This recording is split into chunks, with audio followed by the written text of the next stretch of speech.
यीशु के जन्म से जुड़ी सच्चाइयाँ। सच्चाई एक कुंवारी गर्भवती होगी और एक पुत्र जनेगी और उसका नाम इम्मानुएल रखा जाएगा। मत्ती 1:23। यीशु के जन्म से 700 वर्ष पूर्व यशाया नामक एक नबी ने भविष्यवाणी की थी कि एक कुंवारी गर्भवती होगी और पुत्र जनेगी और तुम उसका नाम इम्मानुएल परमेश्वर हमारे साथ रखोगे। यशाया 7:14। सच्चाई 2। यीशु के जन्म का स्थान मीका नामक एक नबी ने 8वीं सदी के अंत में ही अपनी भविष्यवाणी में बता दिया था। उसने भविष्यवाणी दी थी कि यीशु यहूदियों के पूर्वज यहूदा के गोत्र में बेतलहम नगर के एप्राता में जन्म लेगा। मीका 5:2। सच्चाई 3। एक बार फिर यशाया नबी ने यीशु के जन्म से 700 वर्ष पूर्व ही बता दिया था कि उसका जन्म यिशै के कुटुंब में राजा दाऊद की वंशावली में होगा। यशाया 11:1। दाऊद के पुत्र यीशु मसीह की वंशावली। मत्ती 1:1।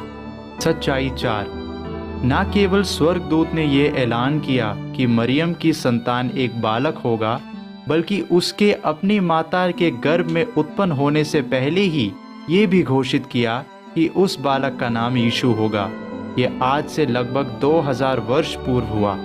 वह पुत्र जनेगी और तू उसका नाम यीशु रखना, क्योंकि वह अपने लोगों का उनके पापों से उद्धार करेगा। मत्ती 1:21। सच्चाई 5। यीशु ये कोई साधारण अर्थहीन नाम नहीं था। यह नाम उस लक्ष्य की सूचना था जिसे पूरा करने वह आया था। स्वर्गदूत ने कहा कि उसका नाम यीशु रखा जाएगा, क्योंकि वह अपने लोगों को उनके पापों से उद्धार दिलाएगा। मत्ती 1:21। सच्चाई 6। ये बात कि चरवाहे जंगल के इलाकों में रहने वाले और राजा यीशु की उपासना करेंगे, राजा सुलेमान ने यीशु के जन्म से 900 वर्ष पूर्व ही बता दी थी। उसके सामने जंगल के रहने वाले घुटने टेकेंगे। तर्शीश और द्वीप द्वीप के राजा भेंट ले आएंगे। भजन संहिता 72:9-10। सच्चाई 7। मरियम और यूसुफ नासरत नगर में रहते थे।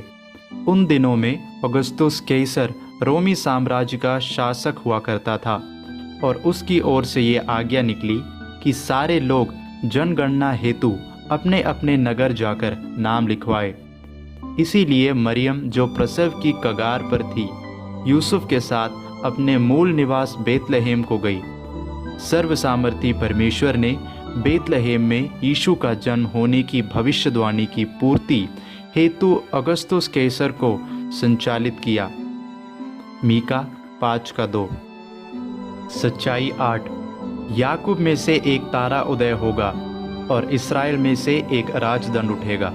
1500 BC में दी गई एक भविष्यवाणी बाइबल की किताब गिनती 24:17, जो बताती है कि यीशु राजा होकर राज करने हेतु जन्म लेगा। ज्ञानी पुरुष उसे खोजते हुए आए जो राजा होकर जन्मा था। यहूदियों का राजा जिसका जन्म हुआ है कहा है, क्योंकि हमने पूर्व में उसका तारा देखा है और उसको झुककर प्रणाम करने आए हैं। राजा हेरोदेस भी काँप उठा जब उसे उसके विषय में मालूम हुआ जो राजा होकर जन्मा था। मत्ती 2:1-3। बाइबल भविष्यवाणी करती है कि एक दिन यीशु सारी पृथ्वी पर राज करेगा। सच्चाई 9। यीशु के जन्म से जुड़ी सच्चाइयाँ। जब राजा हेरोदेस ने यीशु के प्राण लेने का प्रयास किया, यूसुफ को एक स्वर्गदूत द्वारा स्वप्न में चेतावनी दी गई कि वह अपने परिवार को लेकर मिस्र चला जाए। जब तक हेरोदेस की मृत्यु नहीं हो गई, वह परिवार मिस्र में ही रहा। उसके पश्चात वे नासरत लौट आए। मत्ती 2:14-15। होशे नबी ने इस घटना के होने के 700 वर्ष पूर्व ही इसके विषय में कह दिया था। मैंने अपने पुत्र को मिस्र से बुलाया। होशे 11:1। सच्चाई 10। इस्राएल में किसी अन्य राजा के जन्म होने से क्रोधित होकर हेरोदेस ने आज्ञा दी कि 2 वर्ष से कम आयु के सभी बालकों को मार दिया जाए। इस विलाप और शोक की घड़ी के विषय में यिर्मयाह नबी ने 650 बीसी में भविष्यवाणी की थी। सुन, रामा नगर में विलाप और बिलख बिलख कर रोने का शब्द सुनने में आता है।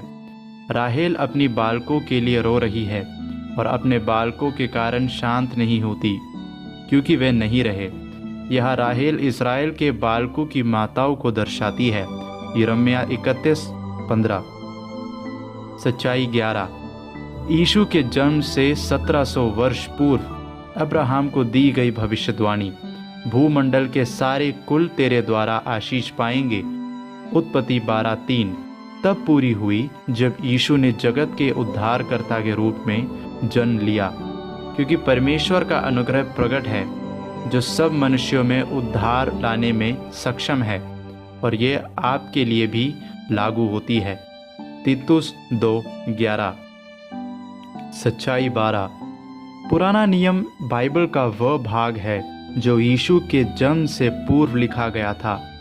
इसकी लिखाई 450 बीसी तक पूरी हो चुकी थी और इसमें 300 से भी अधिक भविष्यवाणियां हैं जिन्हें यीशु ने अपने जन्म, जीवन और पुनरुत्थान के द्वारा पूरा किया। केवल एक ही ऐसा व्यक्ति है जो पृथ्वी पर जिया जिसके विषय में ये भविष्यवाणियां दी गई थी और ये पूरी भी हुई, वह है यीशु। सच्चाई 13। यीशु के जन्म से जुड़ी सच्चाइयाँ। बाइबल कहती है कि यीशु इसलिए जन्मा था कि हम उस एकमात्र परमेश्वर को जान सके जो सब वस्तुओं का रचने वाला है।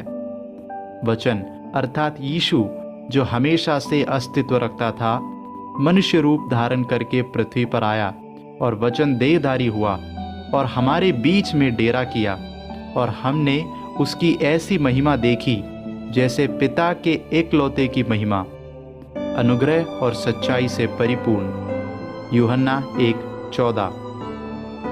सच्चाई 14।